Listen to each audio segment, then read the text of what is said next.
کے تحت ہیں اور ان کے اندر حکمت مثبت ہے، لہذا آپ جلدی نہ کریں۔ ولا تعجل بالقرآن من قبل ان یقضى الیک وحیہ۔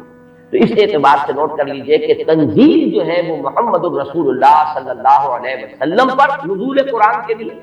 اور انزال ہے قرآن مجید کا دفعتاً نازل ہو جانا۔ اور اس میں یہ سمجھتا ہوں کہ زیادہ جو قوی رائے ہے وہ حضرت عبداللہ ابن عباس رضی اللہ تعالیٰ عنہما کی ہے کہ یہاں جس انزال کا ذکر کیا جا رہا ہے وہ لوح محفوظ، اور یہاں ذرا گن لیجیے قرآن مجید میں لوح محفوظ کے لیے دو الفاظ اور بھی آئے،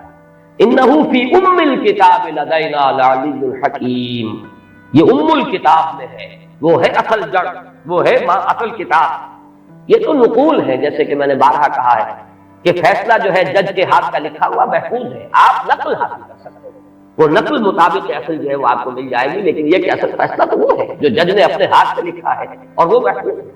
اسی طریقے سے اصل قرآن تو جس کو کہا گیا فی کتاب مکنون لا یمسہ الا المطہرون، تو کتاب مکنون، لوح محفوظ، ام الکتاب، یہ تین جو ہے مختلف اسلوب ہیں اس حقیقت کو بیان کرنے کے لیے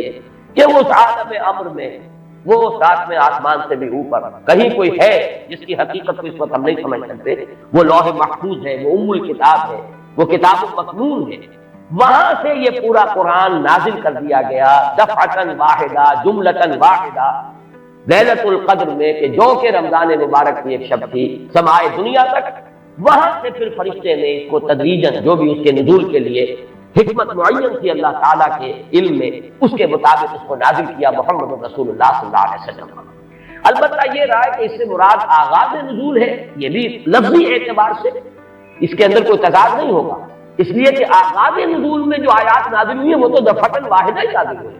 اقرأ بسم ربک الذی خلق، خلق الانسان من علق، اقرأ وربک الاکرم الذی علم بالقلم، علم الانسان ما لم یعلم۔ تو یہ تو ظاہر ہے کہ ایک ہی وقت میں 5 آیات نازل ہوئی، لہذا امام شافعی کی رائے جو ہے وہ بھی جہاں تک کہ لغوی بحث ہے اس کے اعتبار سے اس کو رد نہیں کیا جا سکتا، لیکن یہ کہ جیسا کہ میں نے عرض کیا ہمارے لیے زیادہ اہمیت کا قول جو ہے وہ حضرت عبداللہ ابن عباس کا ہے رضی اللہ تعالی عنہما۔ اب آئیے لیلۃ القدر، انا انزلناہ فی لیلۃ القدر، اس میں قدر سے مراد کیا ہے؟ قدر کی رات۔ بعض حضرات نے تو بڑی آسانی کی ہے کہ ترجمے میں کہہ دیا ہم نے اسے شب قدر میں نازل کیا۔ ظاہر بات ہے کہ ترجمے میں تو آسان ہے، لیل کی جگہ شب کا لفظ لے آئیے اور اس کے ساتھ قدر کے لفظ کو جو کا تو رکھ دیجئے۔ یہی وجہ ہے کہ اردو میں ترجمہ کرنا، اردو میں درس دینا قرآن کا بہت آسان ہے، لیکن کوئی ایسی اجنبی زبان ہو کہ جس کے الفاظ سرے سے مناسبت نہ رکھتے ہو عربی زبان کے الفاظ کے ساتھ، وہاں بہت مشکل ہو جاتا ہے۔ اب اگر آپ انگریزی میں ٹرانسلیٹ کریں گے اس کو تو آپ کو کوئی مفہوم معین کرنا پڑے گا، کوئی ایک لفظ سلیکٹ کرنا پڑے گا، آپ قدر کے لفظ کو تو وہاں پر ریٹین نہیں کر سکتے، تو بہت مشکل ہو جائے گا ان زبانوں میں، چونکہ ہماری زبان جو ہے اس میں تو اکثر و بیشتر اصطلاحات جو ہیں وہ تو قرآن مجید کی جو کی تو منتقل ہو گئی۔ تقویٰ کا لفظ ہے تو جو کا تو ہے، ایمان کا لفظ ہے تو جو کا تو ہے۔ اس اعتبار سے اردو میں ترجمہ یا اردو میں درس قرآن دینا بہت آسان ہے، لیکن کسی اور زبان میں کہ جس کا کوئی بھی ربط نہ ہو اردو کے ساتھ، عربی کے ساتھ، فارسی کے ساتھ، بہت مشکل ہے۔ اس قدر سے مراد کیا ہے؟ اس کے ضمن میں 3 آراء ہے کہ جو ملتی ہیں، 2 بہت مشہور ہیں، تیسری ذرا ایک شاذ رائے ہے، لیکن یہ کہ بہرحال وہ بھی میں چاہتا ہوں کہ آپ کے لیے آ جائے۔ قدر سے مراد ایک تو یہ ہے کہ یہ تقدیر الامور، یہ رات وہ ہے کہ جس میں 1 سال کے لیے مقادیر اور تقدیروں کا تعین ہو جاتا ہے۔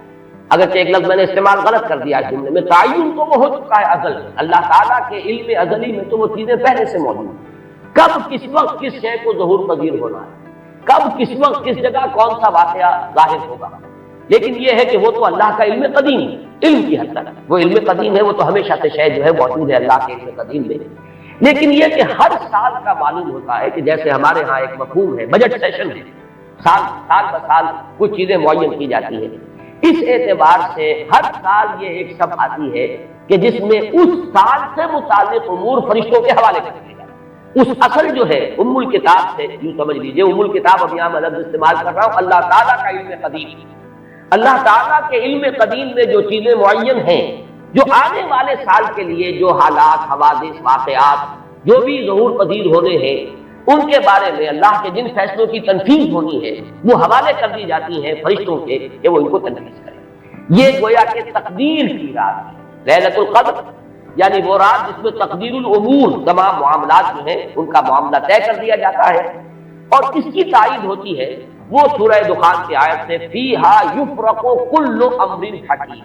اور اس آیت میں جو لفظ آیا وہ بہت پیارا آیا،